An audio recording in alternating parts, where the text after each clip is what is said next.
So we have a very distinguished panel here, and of course also we have a very distinguished audience, and I would like to thank you very much for coming and joining us. I think we have a big round of applause to give to our guest speaker, Alex. They normally talk about a master class. I don't know whether you've come across the word master class. This is a person who can summarize everything in a few words, yeah? And I think he's done justice in summarizing what we need to do in family businesses. At some point, I got tempted to think he's also a teacher, because you probably realize he started coming out of the podium. That's what a teacher does. He wants to really engage, and we really are happy to have had you, Alex, yeah? Okay, so we have here a very distinguished panel, and everyone here is an expert in one way or another. We've had a very good masterclass session by Alex. I'm going to skip him and just give an opportunity to the other panelists to say something. So Nelson was able to summarize their key specializations. So I want to start at my far left, Diana Mureithi. We've been interacting for some time now. From CM Advocates, to just say something about legal structuring. She's a lawyer, and they are focusing on this in their CM Advocates companies. Just to say something about legal structuring, and then we will have Prital. He's a pilot. He's a founder of his own business, which is incorporated many more people. The father, the wife is involved, and a brother also is involved in the family business. Just to say something brief about what he sees is happening to the community. A lot of us in family business say we want to be like the Asian community, or the Asian community is really working in family business. Just to say one or two words. Then we have Sarah. Sarah is, from her CV, it was mentioned from her bio that she's a doctoral fellow. She's, for those who are in academia, you know there's a difference between a doctoral fellow and a doctor. So she's actually Dr. Sarah Muigai, our latest doctor in family businesses. She's done her PhD on the next generation, so she'll say something about that. And then we have Nina Mutegi. I have interacted with her a couple of times. I'm very, very amazed at how powerful she is as a second gen. She'll say something about what they are trying to do in their family business. They've gone into a board of advisor, an advisory board, just to say something about that. So they'll spend a bit of time just to say one or two things about those areas, and then after that we get into some questions. Diana, karibu.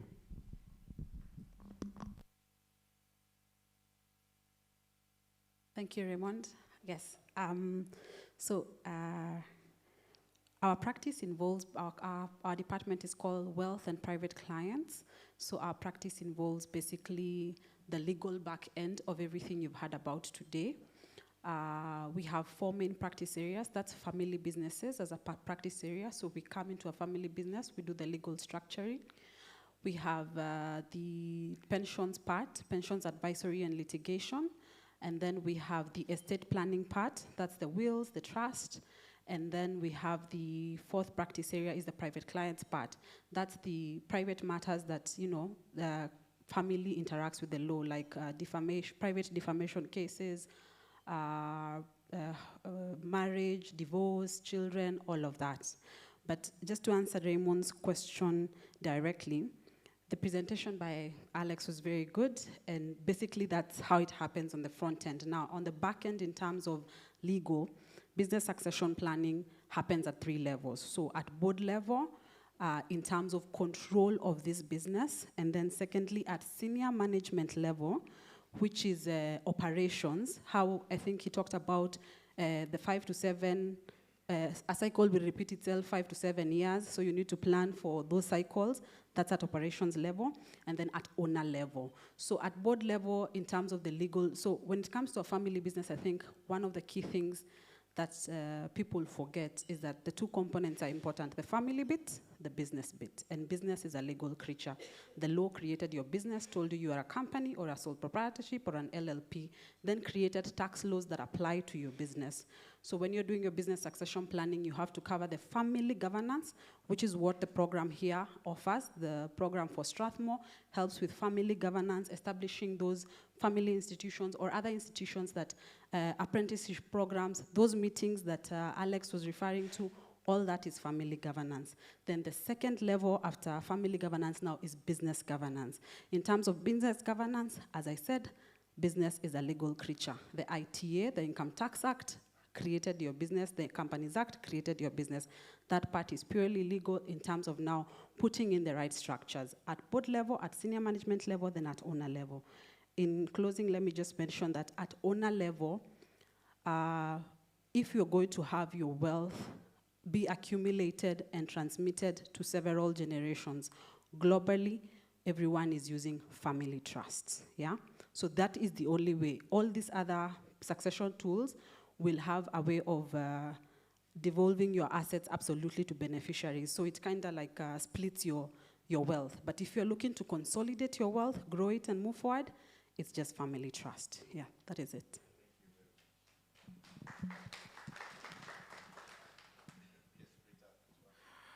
Morning, ladies and gentlemen. How are we doing? Raymond's given me an expert title. I'm not sure I'm an expert at this. We just wing it, you know how it is. As for my background, I'm fifth generation Kenyan. My family has this heritage of everything coming together. My granddad used to live in a family of 38 people in one house. I think it was a 4-bedroom house in Oyugis, if you guys know where that is. And then moved on, and they started a business in Kisumu, which wasn't done too well. And then they moved to Nairobi for greener pastures, apparently. And then came to Nairobi, and everyone became a professional. So the family business kind of died there. So Dad started it again. He had this passion about doing real estate. He said it's the easiest way to make money. I don't know about that. It stressed us out too much. So what we did was we kind of formalized it. So my brother and I, he's an older brother, he went to dental school in the US. And then we came together and we said, okay, you know what? Let's make a business together. Mr. Mutura asked me who started the company. You know, it's kind of hard to quantify and say, I started it or Dad started it. We kind of sat together and the idea kind of grew over time. We started buying one house at a time, and I'm not going to tell you how many we have now, but there are a few. So under our arm of businesses, the Horton Capital is the group. Under it is a dental clinic, which my brother runs. Under that is Mombasa Vacations, Instagram people. It's apartments on the beach in Mombasa. And that's run by my sister-in-law. And then there's the real estate arm, which we have a bunch of houses in Nairobi, which we long-term let, which is run by all of us together. So the board of directors is pretty much every evening. We run like a Muhindi family. We live in almost the same house combined. There's like 3 houses together. So what Dad did was he tried to buy one house where he lives, and then the one next door, when I started working, he's like, yeah, that house is good, let's buy that. I didn't know he had a plan in his head. Then we bought the house next to us. So there's 3 houses combined together with a common dining room. And then every evening we have a board of directors thing where we decide, okay, we're gonna buy this house today, or we're gonna do this today. So that's how it works in our scope of work. But one thing I must add is, unfortunately as humans, we talk always just about money, money, money, money. It's more about camaraderie. It's about bringing your brother or sister up. You know, we like bringing Sakos up and our friends up, but we leave our siblings down, you know? So it's something that we considered doing. In summation, I'm very happy to be here. Thank you very much. I've learned a lot from Alex and everyone here. Thank you so much. Okay. So good morning, everyone. So I don't know what to say after teacher Alex, because I think he preempted my study. So I will say my PhD was mostly on the next generation entrepreneurial behavior. stemming from the fact that there's this notion that when the next generation assumes control, performance deteriorates. So that is very common notion in the family business literature and in practice. So I really was interested in understanding what do successful family business, that by success here I mean those ones which have managed to move to the next generation, meaning intergenerational succession has been successful. How have they done it? What's the behavior of the next gen?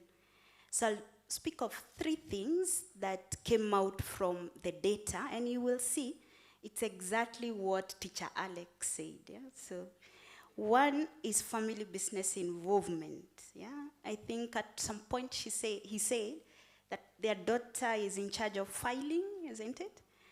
That came out very strongly. So we surveyed 440 next generation in the SME sector. So people like you who are already practicing, and we were interested in, have you transitioned in the family business or not, and then looked at some of these variables.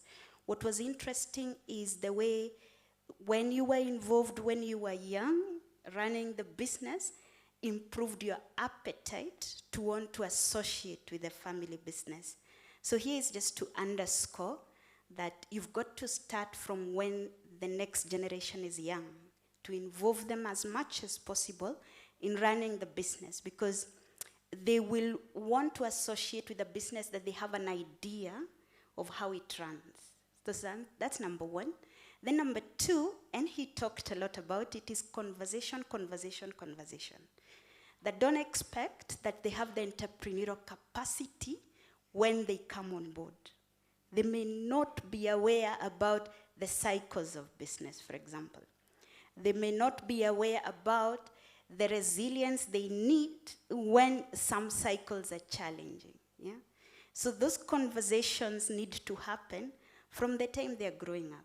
Yeah? I think I shared with you, Raymond, a paper recently, just 2 weeks ago, that talked a lot about this. So researchers are really trying to open this conversation debate to help the family business practitioners talk about exactly what are we talking about when it comes to conversations. What conversations are we talking about? So one, there is a case of 21 German wineries that have transitioned intergenerationally up to the 11th generation successfully. These are old wineries. And one of the things that came out from that particular study is just about this conversation. What conversation? Well, about entrepreneurial successes and how they've achieved, but also the resilience. So you've got to sit them down and tell them, we went through this. This is where we were. Profits were low, but this is how we managed. They need to hear from you like that. Then from our data, the conversations that the next generation felt again increased their appetite was about rewards. And I remember when this became significant in my data, I had a conversation with my supervisors and I told them, look, at home, I've never had my father tell me this is how much I earn, you know? This is how I feel. I'm very happy about my business because we made these millions. It's almost taboo to talk about these things with our kids. Yet I think it's important to be vulnerable with them, yeah? To tell them the reality on the ground, yeah? Because this is what largely will inform them about this decision, yeah? To want to associate and be a steward of the family business or not, all right? So then the third thing that I'll share is to nurture spin-offs from the next generation. So sometimes they want to associate with you, but remember, teacher Alex talked about something to do with identity, yeah? That I want to be known as I do ABCD. And one way to grow the business really is to allow new lines of businesses, diversification. And what better way to do it than to allow the next gen to come and try in a safe space, you know? Allow them to come on board, try their new ideas. They're coming from school with ideas around technology, They are very exposed about very many ideas, not only from class, but from their peers. So sometimes when we come to you and we tell you, my dad, other than milk, I would like to do something else. What are we normally told? Then go do your something else, right? So sometimes it's to think we can create new lines of business. We can accommodate them within the family business. Let them try and fail. Let them try and succeed. Now the case I'll use to illustrate this is a case I shared in last year's family business, AML case. It is a case in China, but it has grown regionally, even in most parts in Asia. AML is a large company. It has 3,000 employees. Now the way they incubate the next generation, so it's owned by two brothers and one of their sister. The way they incubate the next generation is first, once you leave college, you're required to work outside the family business, gain some experience. Then after that, when you come on board, you're required to be a trainee attached to top management team. Then that's 3 to 4 years again. Then after that, once you hit 30 years, you're required to develop a business plan, which is appraised, discussed by top management team as well as the owners. Then it's funded, all right? So then you begin a line of business. So they've developed 2 spin-offs from the next generation, very successful spin-offs. So it's an idea, that it is possible to accommodate those fresh ideas. In a recent case we are writing with Raymond as well, one of the things that the protagonist has told us is just that the daughter came on board, is a dentist, the protagonist is an orthopedics surgeon. So what do? You also establish a small dentistry within the family business, so that identity also remains, so that they practice what they love. I thought I'd share with you those 3 points. That's it from me.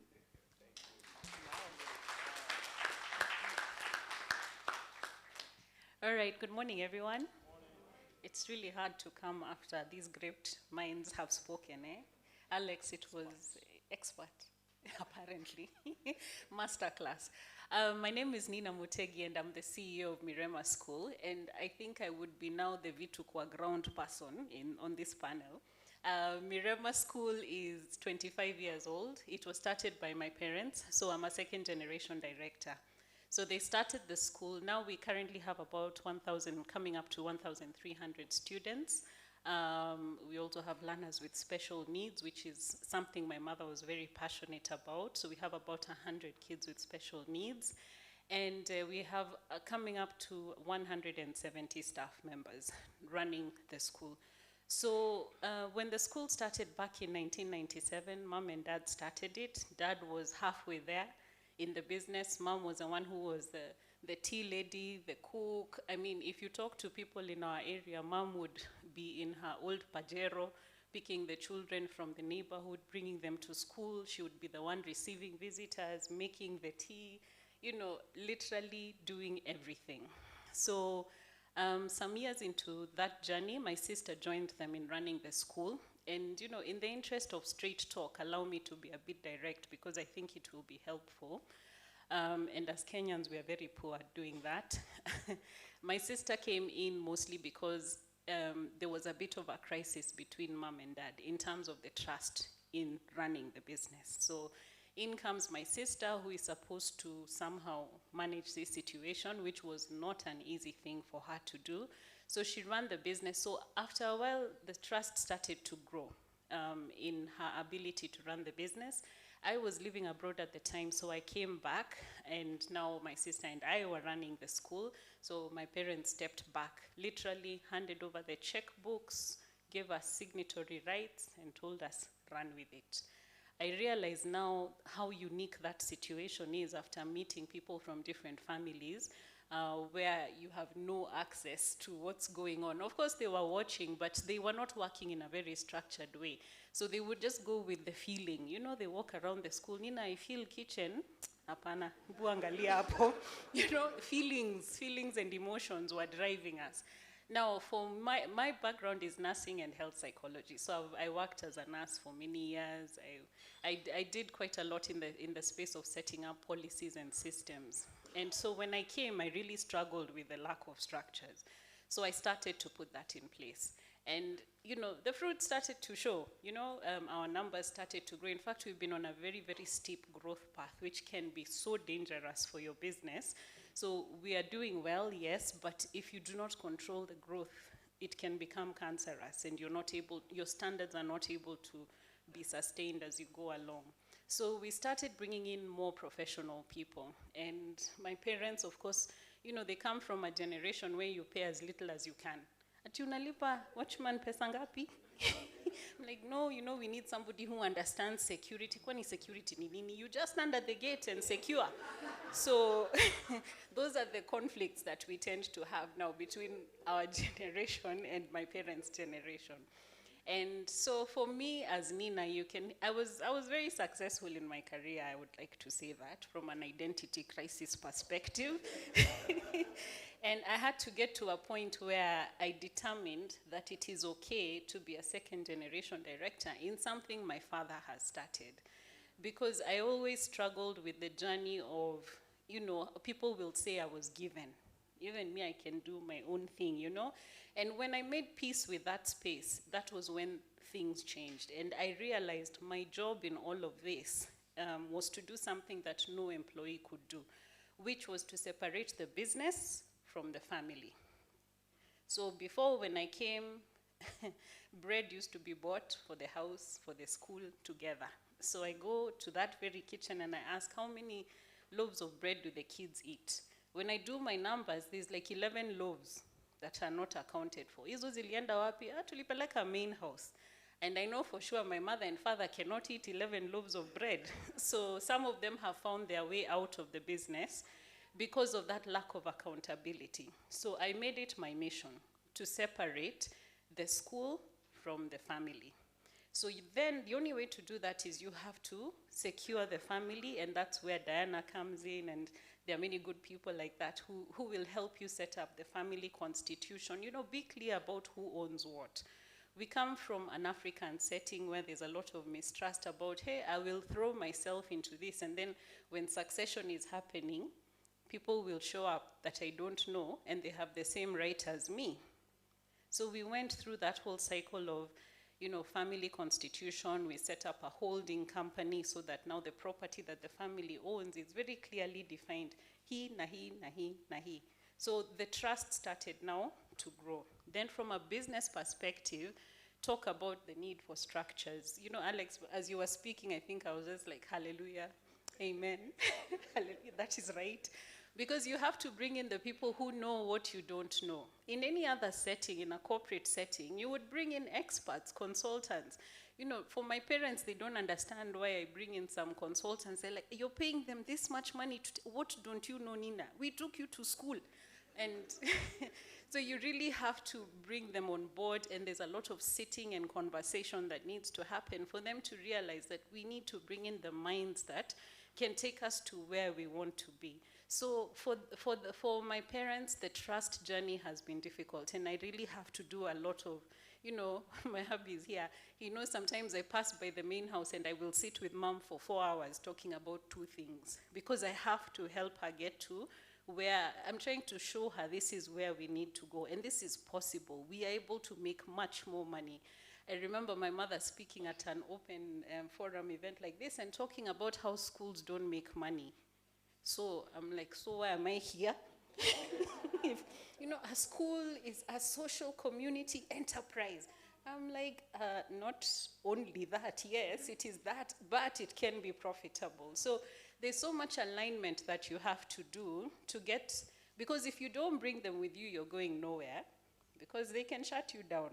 So for the first generation to see the vision is not easy. And then, of course, the challenges within the second generation. So my sister then decided to run her own business after a while, because it's not also easy for siblings to work together. So we have a lot of journeying that we are doing as a family, and I'm really learning a lot from what I'm hearing with regard to making sure you don't leave people behind. I'm very task-oriented. So I need to tick the boxes. But what about the people who don't move as fast as you? What happens to them? So I'm learning some lessons here. We have a brother who's actually a pilot, and he's never really been interested in the school. But suddenly now, as he's starting to get some money coming in, he's reading the board papers, etc. So that's the history of the school. Let me talk now about the board, which is why I'm here. So about maybe 4 years ago, the journey of setting up a board started. And what triggered that was the conflict in the family. Because we all have different motives, we have different ideas, we want different things, but all of us want money coming out of this business. And so it took us a while, but we came to a point where we agreed that we need some external minds to help us out. And what really helped us to get to that point was the realization of the legal responsibility you hold when you run a business. So if you get sued, everything goes down. Now for us, we are all relying on this family. So how have we then ensured that we've put everything in place from a compliance perspective? And the only way to do that is bring in the big minds. So we went through a process of selecting board members. First of all, before that, we agreed we're not getting, the kind of board that we want is an advisory board. We were not ready to go into the full board of directors where they take over decision making. We wanted an advisory board. I've started to see an interesting dynamic now where my parents wish that the board could take more legal responsibility because they're getting an awareness of just how much legal responsibility there is looking after people's children in a school setting. So we selected board members, and there's a lot of wisdom required in that because you have to pick people that everybody is happy with. Can't tell you how many meetings we had around that, you know, proposing people. You don't want to bring in family members exclusively, but you also don't want to exclude family members who can add value. So we went through a process of creating the documents. We have very clear terms and conditions for the board members. We had to agree on allowances, how frequently, how much information you're going to show them. Are you going to show them your, you know, people worry about showing your financials. Not so much because you're making so much money. Sometimes it's the reverse. You don't want to show people how much of a struggle there actually is. But how will you get out of that struggle if you don't give some visibility? So we are on that journey at the moment. We had our induction in March and our first board meeting on the 6th of May. Those dates are becoming like birthdays for me right now. Raymond saw me a few days before the last board meeting and he's like, what is happening? It is intense because you're preparing to show external people who will critique the way you run your business. It really is a very exposing exercise, but the less you show them, the less value you get. So the board is set up, and that for me at this point tells me that even for the next generation, so I have the oldest child, she's turning 18 this year, but she's still very far from running the family business. She works in McDonald's at the moment, interestingly. But one thing I've realized is running a business grows your children in different ways. So she worked in a cafe before she worked in McDonald's, and she's comparing now the processes in the cafe and the processes in McDonald's. And I'm like, okay, you're coming. But you have to have something that bridges the gap. You must have the systems, which is where the board comes in, a strong senior management team. And like was shared just now, you also don't want to bring them in into top management because that's actually a fatal error you would make in the business. So I'm excited about the board journey. I'm excited about what the future holds so that the third generation now has the option to be executive or non-executive members. Can just be part of the board, they can come and work, and that's what we want, isn't it? We want to create options for our children. So let me stop there. Nimeongea sana. Thank you. Thank you. Thank you very much. We've had another mini masterclass from these distinguished ladies and gentlemen, and we almost can end here, no? Yeah, but anyway, let's just give an opportunity for questions. I think one of the questions and one of the things that is bothering me, and this is a question to Alex, is a perception of how family business are known or identified, yeah? And many times when you say family business, there'll always be one, I don't want to mention name, that will come that says, oh, you mean like, yeah? And I think we really need to get out of that. And I think you came up with very interesting statistics that globally, the wealth of family business is 204 trillion. And that in Africa, we only have 1% of that, yeah? Yet we are a country rich of many things. How can we change this perception? Because and people here, Diana, and all we've interacted with all of you. We keep talking about how can we show and demonstrate. Again, in your statistics, you talked about 60% of people in Kenya are employed by family business. How do we change the perception, either from us as family business, or what do you think? What do we need to do? Thank you. Yeah, because the one thing that people can consume are statistics. I think these statistics need to be shared, first of all, and then it's something to be proud of, to list which are these businesses, have a family business forum like you're having now, and let's talk about how these businesses are developing and how they're doing in the next year, in the next 5 years.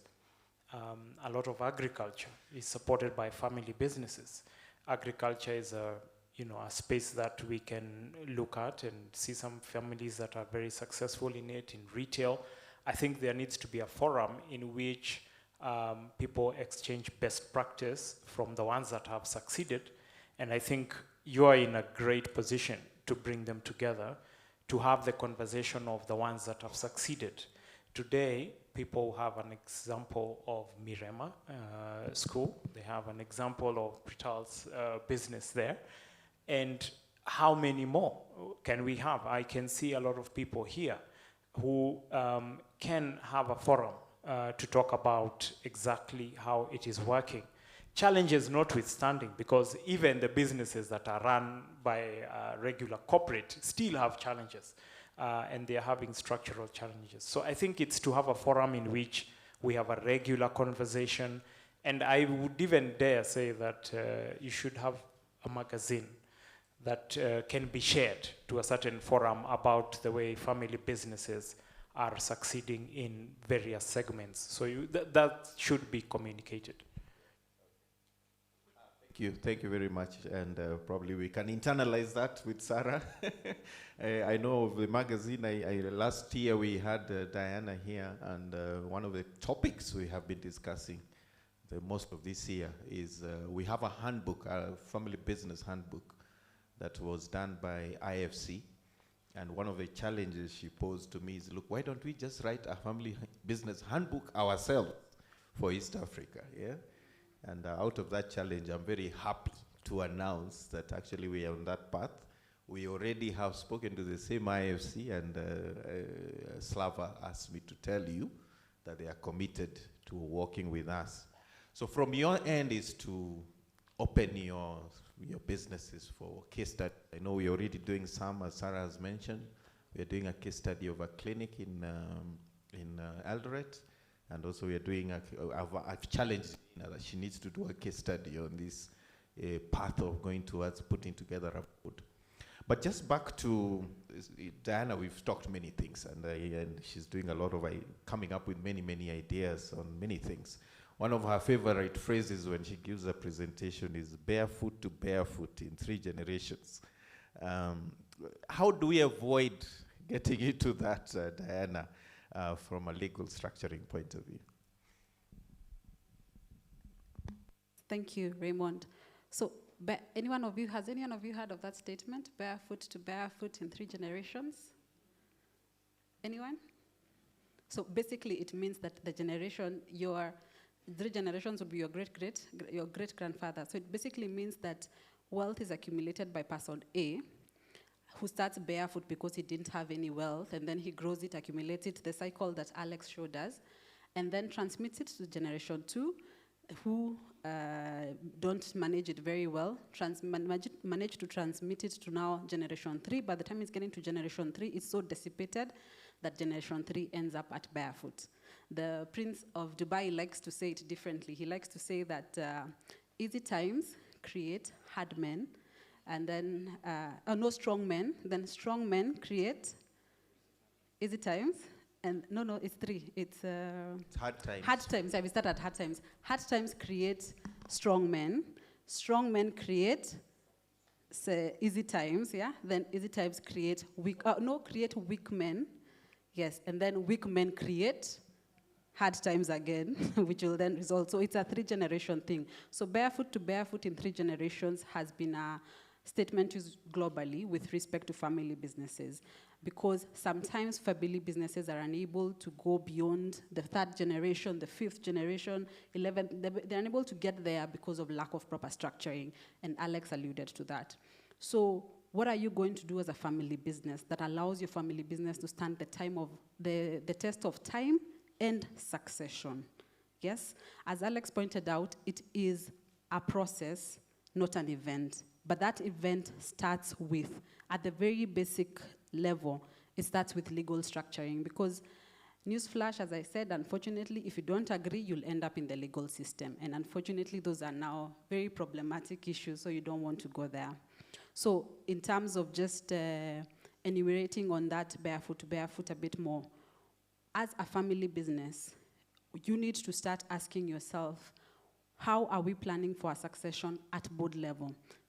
If there are 3 stages of a family business, the founder stage, the sibling partnership, and then what we call the cousin confederation, which is like at the dynasty level.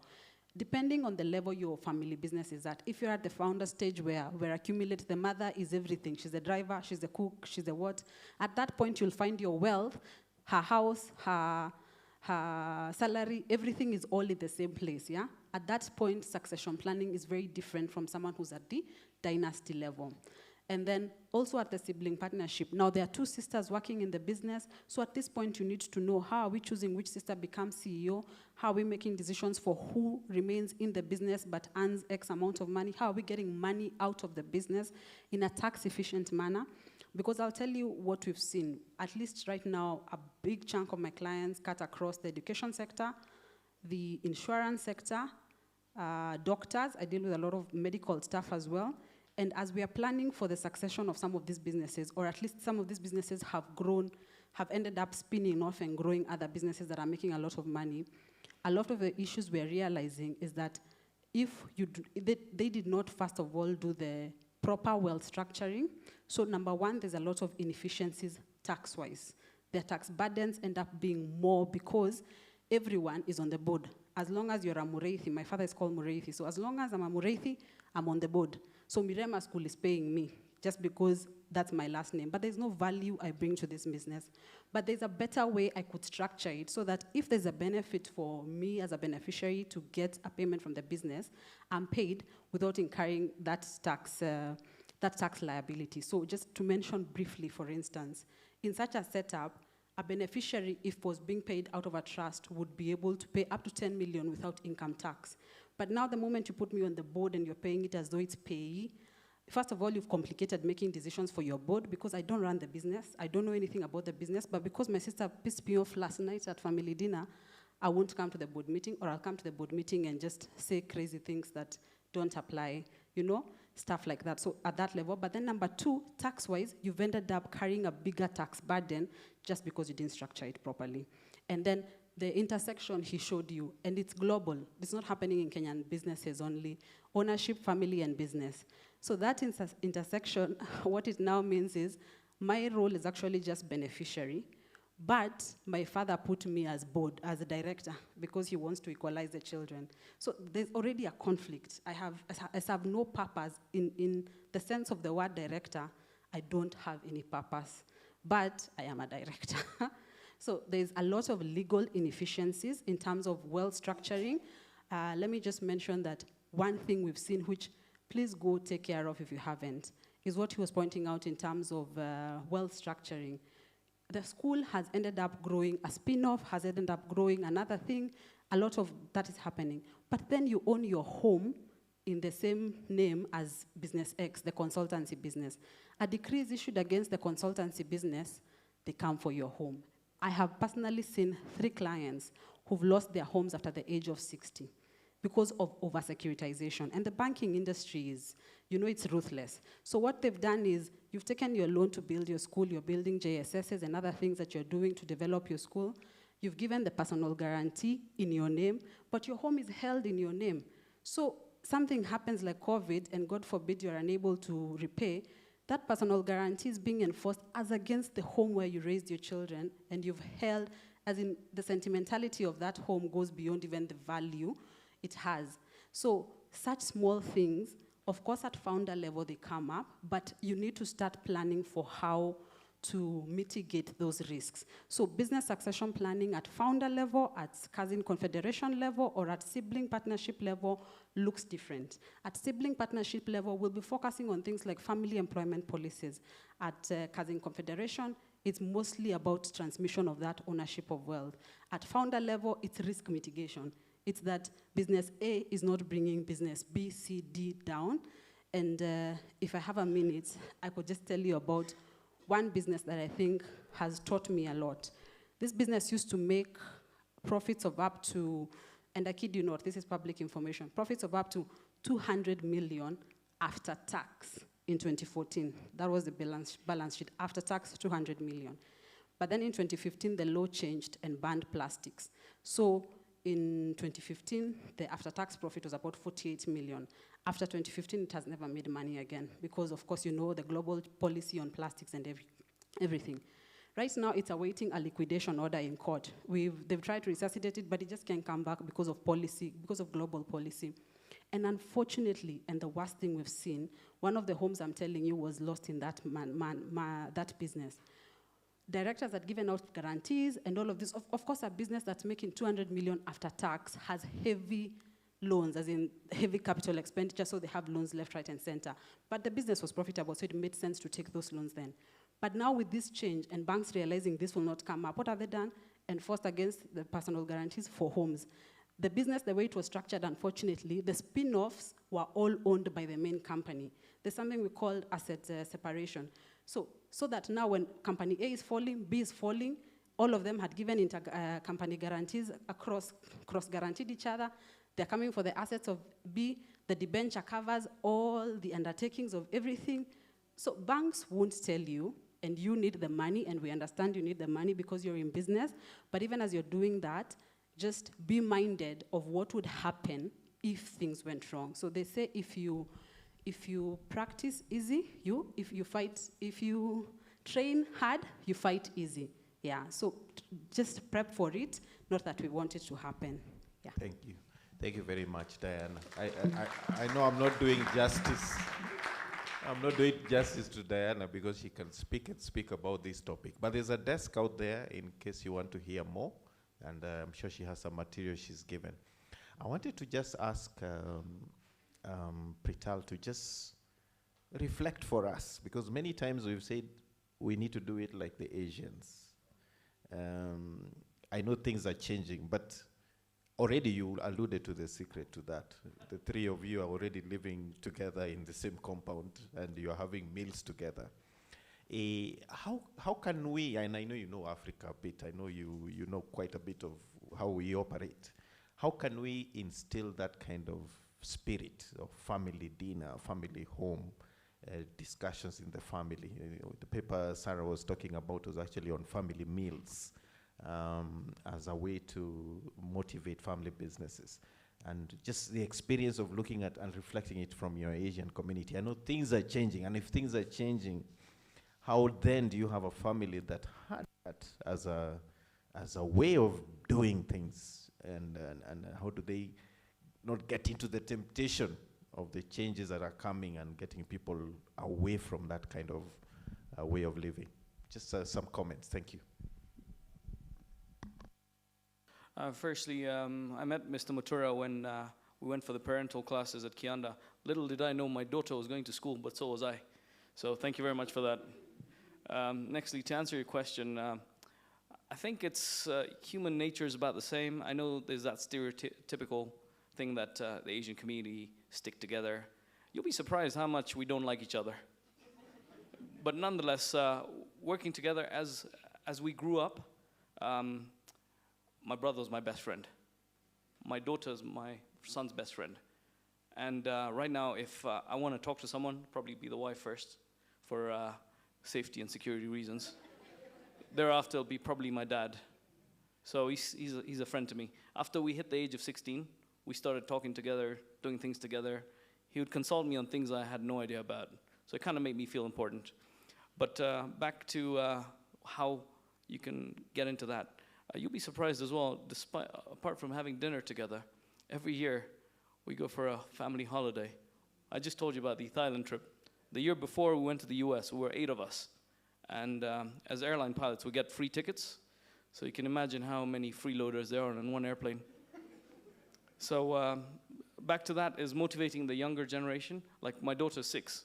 You haven't met her yet. But 6, and she knows a few things about how to, if you want to fix a toilet, what do you do? She's taken to it when she sees dad or mom trying to do something. So we kind of have hands-on. As Alex said, his daughter does the filing. We help them with the pliers and stuff. And we have a small knit operation. We're not as organized as the rest of the guys here, but we try and do things as much as we can by ourselves, just for the bonding session. Thank you very much. 2 more questions, and then I go to the audience. I know you probably have burning questions. One to Sarah. We talk a lot with Sarah about many things and about what we can do for family businesses. She's done her research on second generation, as she explained. And there's a question that we were just reflecting with her the other day. How many chances should a founder give a family business? I mean, the second generation. How many chances? And I just want her to reflect on that question. How many chances will that brother or that son or that daughter be given so to be involved in the family business? Okay, thanks, Raymond. So not based on any data or research, but I'm going to quote one of the cases that we've written. It's called Professionalization and Growth of a Kenyan Family Business. We've written the case of Jeff Hamilton, and we invited him in the owner-manager program, the last module. And somebody in the audience asked a similar question. How many chances do I give my son?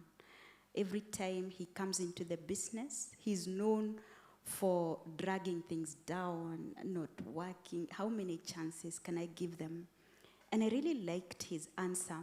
So one of the things that he said was, these are our children. You give them as many chances as they need, But having said that, he also said he was getting ready to fire his firstborn son the following week.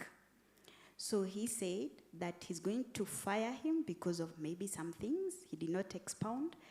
But supposing the son comes back 2 days, 2 weeks, 1 month later, begging the dad, saying, I have reformed, I have seen my mistakes.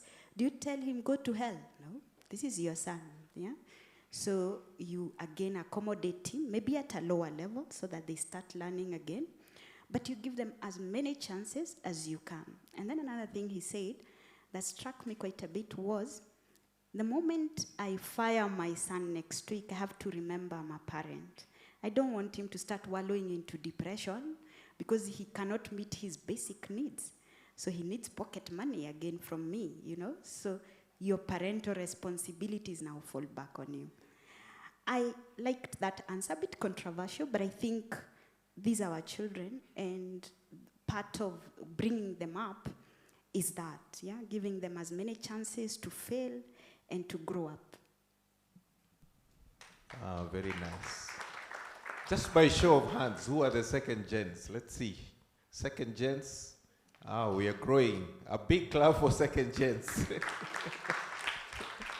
I am getting very excited with second gens because they really are beginning to take the businesses. So finally, just because of time, here we have a very brave woman, Nina, and she's there stories. I'm sure many of you will eventually interact with her. She's very open in explaining what she's done.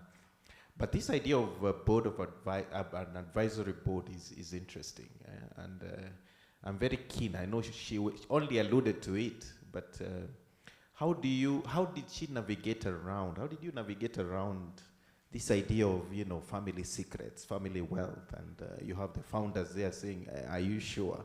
How did you navigate around that so that then you are able to say, okay, so these are the board members and this is what we agreed? Just as I'm sure so many family businesses here are thinking, oh, that's a good idea to have an advisory board. And how did you choose them? Mzee here has also corrected my question. Thank you very much. Okay, let me start maybe with how before we chose them, there was a lot of work that we needed to do. Now, I don't want to make it sound like I had a very clear plan from beginning to end on how this will happen. What happens sometimes is you're moving, you realize, like today I took away the difference between succession planning, retirement, estate planning. That's something now I need to think about. You're walking a journey, and I call it God because that's my faith base. You start to get insights that guide you in the right direction. So when we started to have conflict about just how much money to take out of the business, we brought in a couple of people we trust and came up with a way of saying, from the profit that comes from the business, we will divide it like this. And I usually share this quite openly because I think this to me is like, I don't know if it's a secret sauce, but it helps remove a lot of problems. So X% goes to the family, this percent goes to expansion, this percent goes to reserves. That's how we've done ours into 3. You could do more, it's up to you. But now when you decide on what those percentages are, first of all, you have to look at what stage of your business, what stage are you in your business? So for us, we're in a lot of construction space because our school is not fully built. It's still, we had the original wooden structure, the structures that were there in 1997, and we still use them to date, but there's a lot of construction development we need to do. So our expansion percentage has to be relatively high. However, at the same time, my parents are getting older. So to tell them to wait another 20 years to start enjoying the income from the business is too long. So we give a good proportion also to the family. Now, when we brought on our board, that division is already there. So they are seeing that this is, when you do your profit after tax, this is how much your expansion budget will grow, this is how much your reserves will grow. This money for the family is not up for discussion. So that one is discussed 100% at family level. That's where we discuss, are we going to pay school fees for 3rd generation? How much are we giving in allowances to 1st gen, 2nd gen? 1st gen, we give them significantly more than 2nd gen. So for somebody like me, I get my salary from the school because I work very hard, by the way. I have a contract for the school, and then I get my allowance as a member of this family. And so now for those allowances, they're exactly the same because you're not getting it based on work. There you just get it because you're a family member. So it helps to manage a lot of the secrets, because the secrets now are managed from a family perspective. Your 40%, Sasa, you decide how that breakdown will be done. And there now you need a different kind of leadership. So my father is able to, he won't do the division, you give a proposal, then he's able to guide along with my mother, but we have a big say in what happens. And you see, as children who are just beneficiaries, I think you shouldn't have that much say either. So like you balance it out also, because if they give themselves too much and us too little, they will be demotivated to come to Sunday lunch. So there are those dynamics in every family that are slightly different. So now with this money that is clearly for the business, the board can be told those figures. There's no secret there. So no matter how much money the business makes, the division is clear. So you don't fight about why are we not getting more. So we all want the business to make more because our respective percentages will grow. That really helps. With regard to the question about selecting the board members, it was not an easy process. So what happened when I first joined the business, I think it's coming up to 8 years ago now, we had to do a strategic plan. That was when we developed our first strategic plan, because I realized we had such different ideas of what this business should be. My mother, as long as her children are fed, she doesn't expect too much, My father had big expectations. My brother wanted us to construct underground parkings, and very different, very different ideas. My sister wanted to go down the international school route. So I was frustrated, and I was speaking to someone, and he told me it's because you don't have a plan.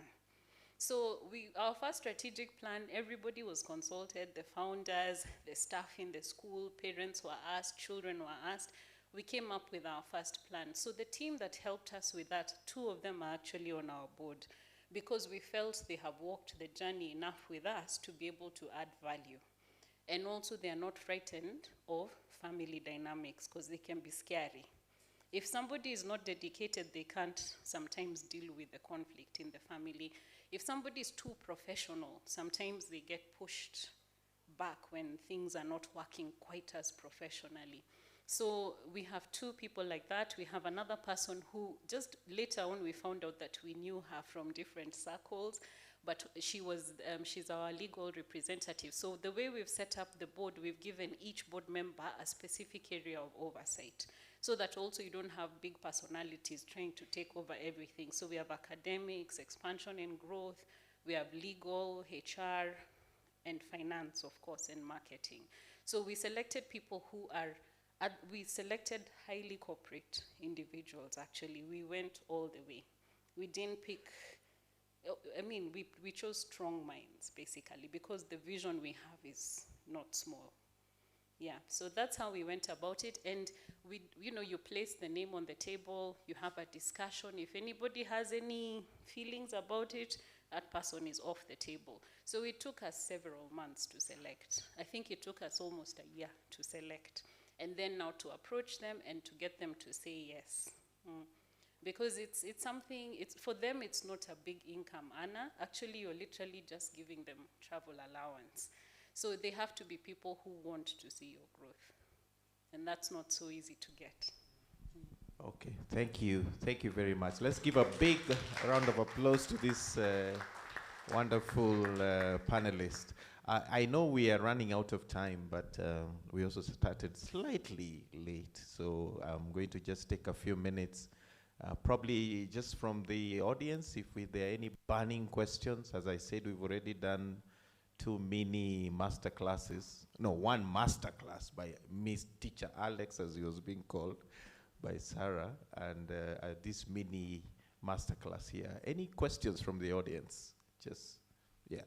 I think there will be someone to help me. I can see, looks like a second gen there. Felix, it is you. So I'll pick a question from Felix. Maybe from this row. We have another second gen. The gentlemen have woken up. We have, and then we have Mzee here had come up early. So, and then maybe from this side. Yes, okay, we can get it from Flora. Karibu, Flora. So, Felix, go ahead. Felix is from Kericho. Just go finalize the course. Go ahead. Yes, my name is Felix Yele. I come from Kericho. I run a school called Tivelimara School. I'm a 2nd generation director. So my question was to Nina. I have my wife here. She's a nurse by profession, and I heard you're also a nurse. So being a nurse, you had the opportunity to live and earn quite substantially abroad. What convinced you to come to the family business? That's number 1. How did you use your skills in the health sector to improve the school that you're running? And number 3, how are you accommodated in the business? All right, and then we have a question from the gentleman here.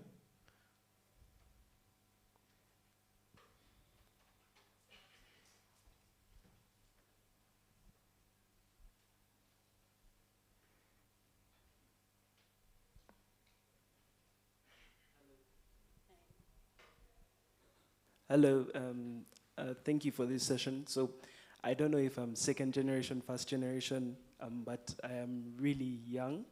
I got in here. My lecturer invited me to attend, and I thank God that he did.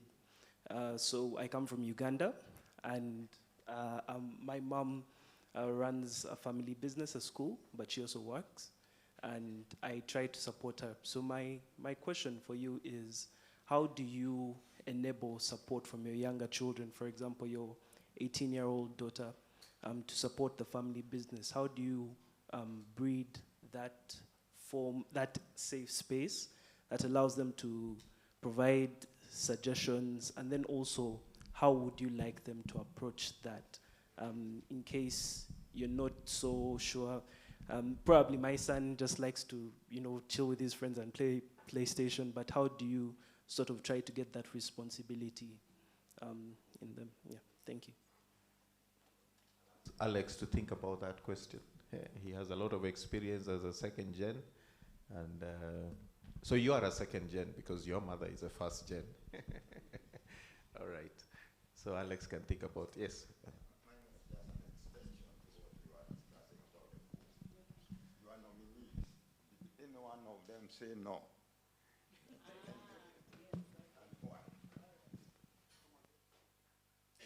The board nominees, did anyone say no? A question to Nina.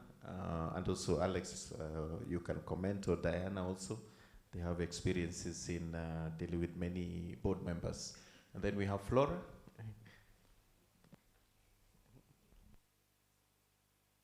Thank you. Interesting talk. I really enjoyed it. I think I'm like him. I think I'm a first gen because I had to start my own business because of exactly, I don't know who said it there, where I wanted, my mom was, she's a seasoned entrepreneur as well, so she was running a secretarial bureau. So she said, take it over. I said, no, take it over. So by the time I sort of looked for a job and couldn't find it, I said, yes. She said, go do your own thing.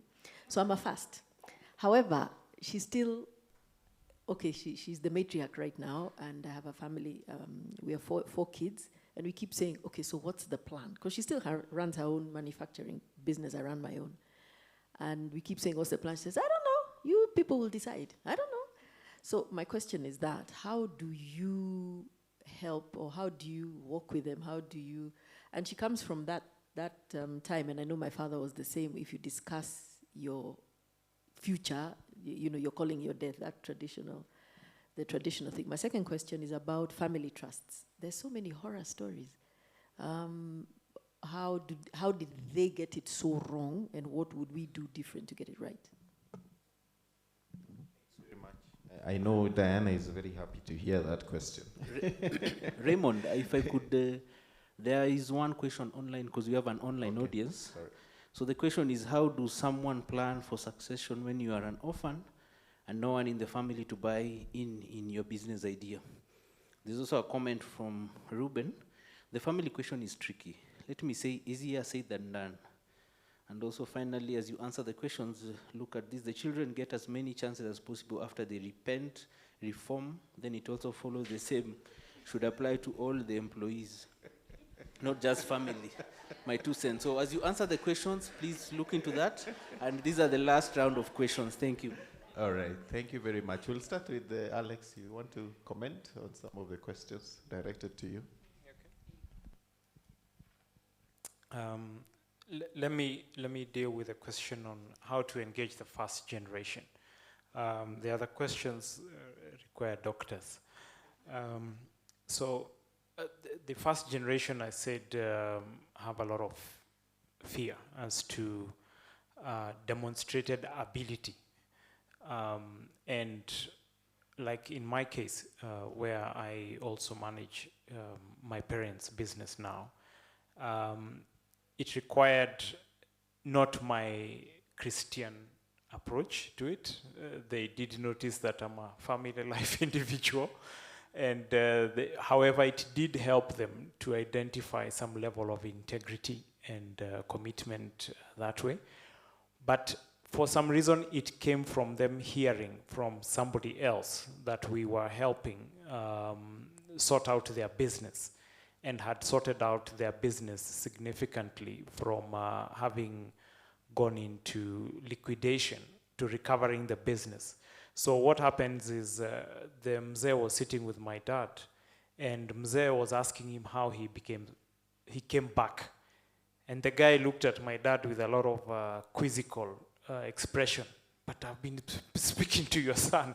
You know, I've been speaking to your son, and Mzee was very hesitant to even ask which son. I happen to be the last born, so it doesn't help much because I'm the last born. So, you know, it's one of those, which son? Of course, we only 2 sons. He really interrogated the guy. And there's somebody, obviously, his bus business had gone bust.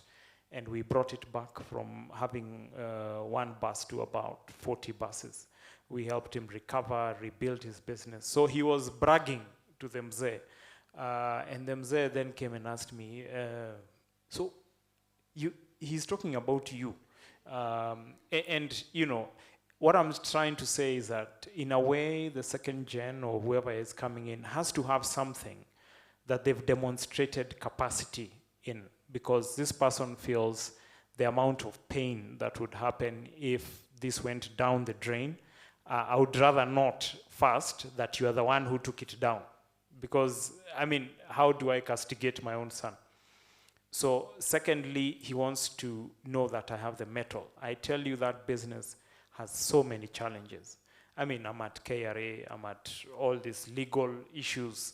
And I guess he was wondering, will this guy be able to handle? Because maybe he's looking at it from an income perspective. Boy, he has no idea what he's about to get himself into.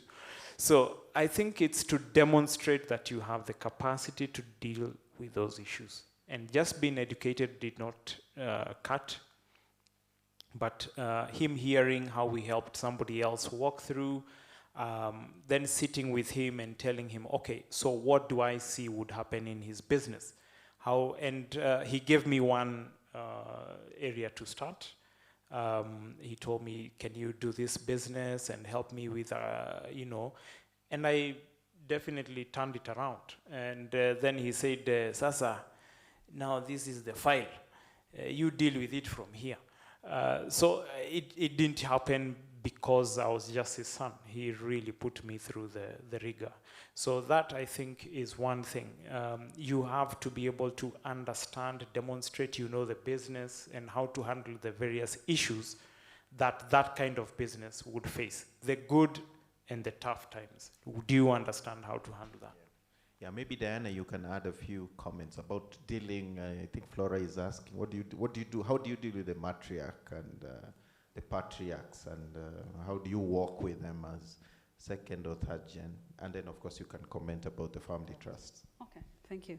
Thank you, Flora. So let me say this. I don't sit in any panel or give any talk where that question is not asked. That and the question about Jenga Karume's trust, those two don't miss. So I think that's why Raymond was saying I'm happy to hear that question, because he's been in quite a few, we've been together in many forums. So let me tell you an example. Last year, I got a call from someone he read an article we wrote. He found our firm's number, called and asked for Diana Gichuru. I was put through. He told me, you're running a training. Tell me about your training. He interrogated me. He's a CEO. So he interrogated me for like 20 minutes. And I'm thinking, dude, I'm at work. But I could tell from the way he's talking, he has sophisticated knowledge on this issue. So I'm answering the questions. Then he says to me, now here's the thing. On my wedding day, I think it was maybe more than 12 years ago, my father declared to everyone, he's giving me and my wife the business. Because it's one of those family businesses where the father did this one thing. The son came in when he was still fresh from business school and grew a spin-off that's become very successful. It's a brand name, if I mentioned here, all of you know about it. But now, him and his wife work in this, and in fact, even that brand name, if I mention this person's name, you probably know him, you don't know his father. So, but now he doesn't know how he's going to tell his father, it's time for you to transfer this business to me and my wife, because you're aging, and I don't want problems with my brothers. So I said, send your father to the training. He paid. He said, what's your pay bill number? He paid for the training at that point, and the father came. The father didn't want to come. So he said, my father won't want to come, so you call him and tell him what you're training about and convince him to come. So I called the father. He gave me the number. He came. The father came in late for the training, but by the end of the training, he was the one who was talking the most. And now that we had that training in May last year, By December last year, we had finished the divestiture of now that business, that one part of their family business. We had transferred the ownership to him and his wife, and also managed expectations across the other family members in terms of, because now questions come up, so what am I getting if Nani's getting that? So all of that process, we went into it. So what am I saying? This is a sensitive conversation to have, you're right. But number one, we have seen changing attitudes, yeah? We have seen people realizing, even people as prominent as Kibaki, a former president of this country, are not prone. Look at the things that's happening at Komatho. Look at the things that's happened with so many prominent families. And patriarchs and matriarchs are realizing this burying our head in the sand is going to be problematic. It's only a minute and then all your wealth is spread out across, even Jenga Karume. All of us know things that we never needed to know about, you know? So we are seeing changing attitudes, that's number one. Number two, it's information. I've realized that people feel stuck because they think there's no solution. A lot of people say to me, but what is the purpose of a will? Even Kibaki's will is being contested. But what is the purpose of a trust? Even Jenga Karume. But they've only read about Jenga Karume or about Kibaki from the media. And I'll tell you, the media sensationalizes. I have matters, I'm in court, the next day it's a headline. And I'm like, dude, this didn't happen like this. As in, they write whatever, they write to catch you or whatever. So there are so many estates that are so excellently planned out that don't make it to the media. Ask yourself about former President Moi. How many people came, I'm JT's daughter, I'm a don't know whose son, or even when Philip Moi went through the divorce, ask yourself that there's not been an issue around that. Because remember Philip Moi's famous statement, I'm Philip Moi, look at me as Philip Moi, don't look at me as Moi. Because those assets are in trust somewhere. Or think about, I have estates I can't mention because some of them are my clients, but just think about very prominent people who own more than even estates valued at more than 40 billion. Those are very well-planned estates, but because they're private, you don't necessarily hear about them. So the crux of the matter when it comes to approaching your parents, in my view, is first recognize there's changing attitudes, have that conversation in like they said, I've pursued my master's in clinical psychology because it reached a point and I realized I'm not a pastor, I don't want to do counseling, but sometimes, like she said, if I'm too professional, if I come at it like this, people backed up. So sometimes I come down, I listen to the mother talk for 4 hours, I listen, in my head I'm processing exactly what's the issue here. The issue is not that she doesn't want to give out these assets, the issue is that she's been noticing one daughter, I have a trust we planned, do you know why? The patriarch had a meeting, a family Sunday meeting, and the children, he has 3 children. The grandchildren, 2 children were talking very nice English, and the other one was speaking, the grandchildren were speaking broken English. And he came to our offices and said, I'm going to equalize this thing. I can't have some of my kids sound like they live abroad, then others sound like they live in Kawangware. So for him, his trust was to ensure, education-wise, all of these people are equalized. Yeah? So basically what I've learned is to just listen. So I was saying it's changing attitudes, but also number 2, it's information. So in terms of that, and I think Raymond alluded to it, also as I answer your question for Jenga Karume, what we do now is we make the information readily available. Like this, I can give it to you. It's just a digest on estate planning. When he's alone in his house, he'll read. And then he'll realize, oh, there's a solution. He'll realize, oh, Jenga Karume, what you don't know and most people don't know, Jenga Karume achieved his objective. Jenga Karume put his assets in a trust because he preempted the exact behavior that played out in court. The only place Jenga Karume went wrong, and it's a lesson for all of us, is that the people he trusted to make good decisions, he trusted his friends, he trusted his brothers, his sister rather, those people turned on him and they became now errant trustees. They started selling off assets, stealing from him. And let me tell you what happened in Jenga Karume. When the court, like Jenga Karume's sister, the court, she had gotten a house. This is court records, so I'm not defaming anyone. This is on Kenya law. So the court identified that she had gotten a house that was part of the estate, and now she was living in it. And when she was asked in trial how she got it, she said she bought it. And the court is like, give us proof of payment. You know, if you buy a house, you pay. There was no proof of payment, and the court questioned and is like, how do you say you paid for it, you bought it, if you didn't actually pay for it? And this was his blood sister. So the mistake Jenga Karume made was bad trustees. Best practice now, which is what, even now what Raymond was saying we're doing is, we're hoping that we can get material out there, like now the handbook we're developing, that allows you to have that information. Information is power. When you have it, now you'll have the strength to approach a lawyer, to approach a wealth manager, because some of these trust funds, you've created the trust, but there needs to be strategies for how the wealth is actually grown. So you'll know to approach the wealth manager. As she's saying, you will make a decision for why should I have an advisory board as opposed to people who actually have control.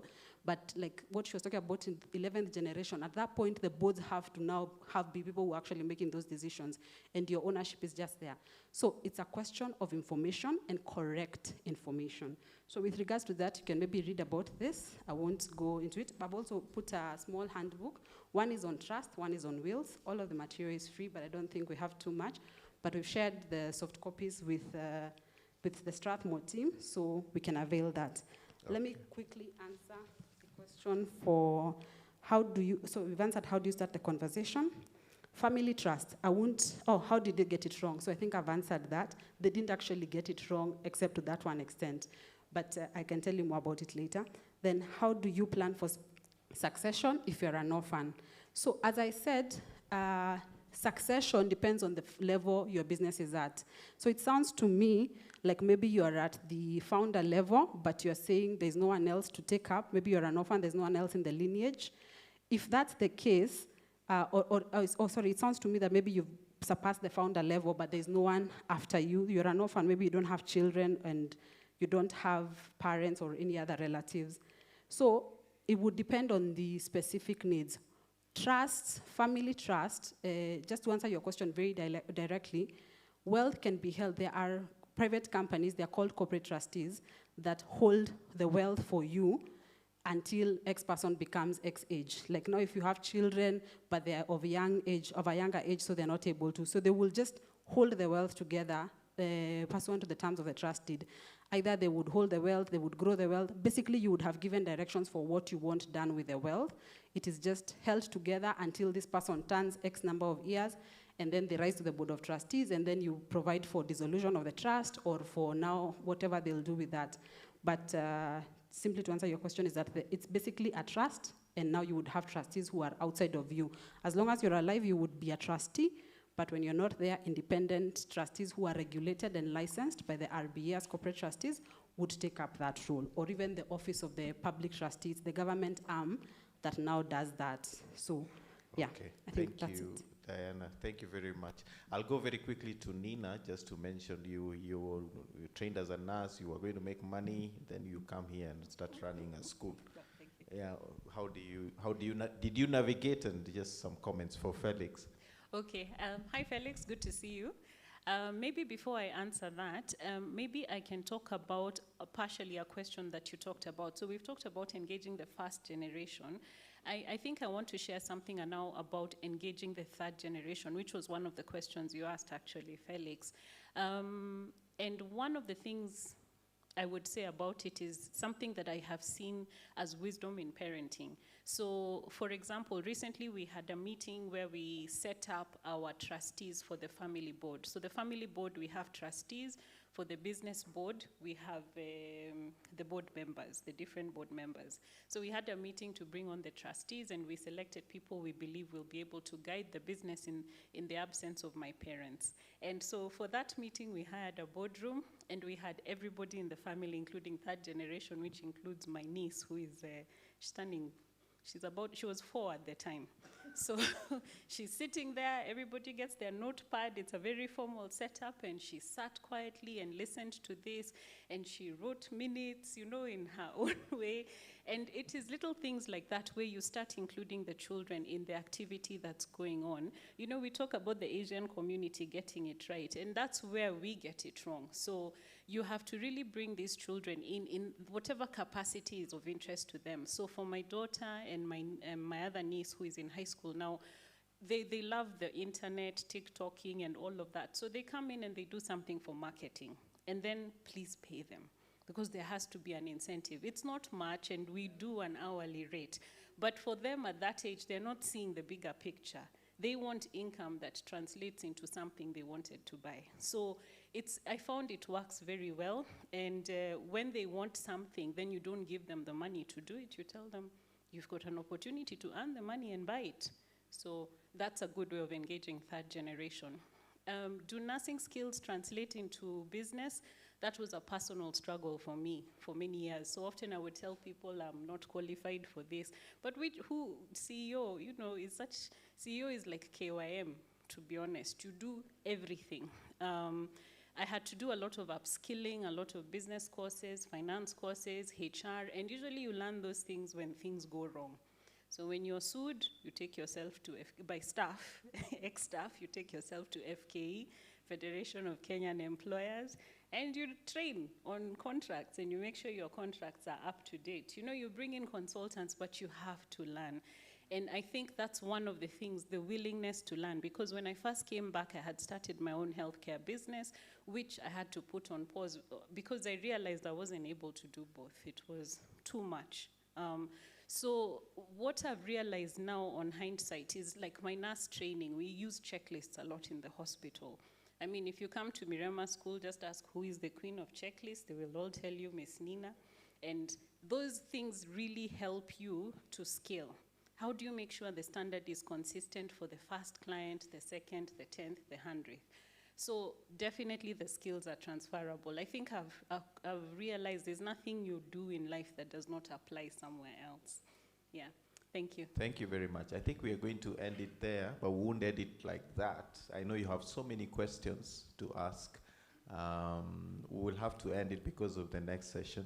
Diana is there with the table with CM advocates. We have Moran Capital also. You have a table outside. And then we are very, as the Dean said, our DNA is family, and we are beginning to put a lot of effort and energy in this. He didn't mention we already 5 PhDs that are focused on this topic, and we are growing. We're hoping to grow more. I invited a number of entrepreneur students to keep thinking about this. So we are committed to this, and we'll be having many, many more conversations. I just want to give them a last opportunity to say one parting shot. I'm sure there was something that they really were thinking they needed to say. Just very briefly to say that parting shot. I'll start with the two who haven't said something in the last session. Pritam, just something, parting shot. Okay, ladies first. I was hoping he goes first so that I think a little bit, but parting shot is just to say, let's help the next generation become stewards of the family business wealth so that we can safeguard it for the next and future generations.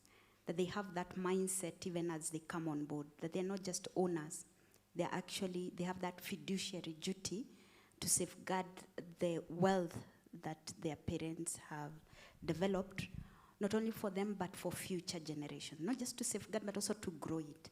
I think we have that responsibility as family business owners. Yeah? Thank you very much, Sarah. Prital? Hi, guys. I think the only thing is to start early. As I said, our daughter's 6, and we've started early with her, if that's what you want to do. But having said that, I've learned a lot from everyone here, so thank you so much, guys. Thank you, Prital. Diana? Yes, my parting shot is what I started with. When it comes to asset ownership, any asset that is registered in your name, whether it's shares, whether it's property, the only way to actually move that asset to third parties, mitigating liability and doing it in the most tax efficient way is through a family trust. The law on family trust changed in 2021, and maybe I forgot to mention, they're called dynasty laws because they have very, very good tax benefits that I won't go into now. We have I don't know, can I say about our training? Very quickly. Yes, so we have a training that we run for directors and founders. The next one is on 9th June at Radisson Blu. We usually host it at Radisson Blu. We usually charge 15,000 per attendee. Feel free to look through our websites. Both Sarah and Dr. and Raymond have attended. I think they can testify in terms of the value. We intend to equip you with knowledge and value. Then from there, go make your decisions. Thank you. Thank you very much, Sarah. Nina? Okay, my parting shot is mostly for second generation because I am one of you. I think we have the power to change the narrative. I think the narrative of the business goes down with the second generation is something well within our power to change.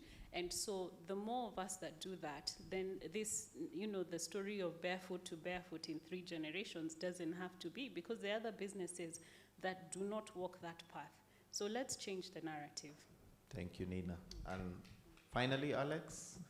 Yeah, I think success is predictable. Success is predictable.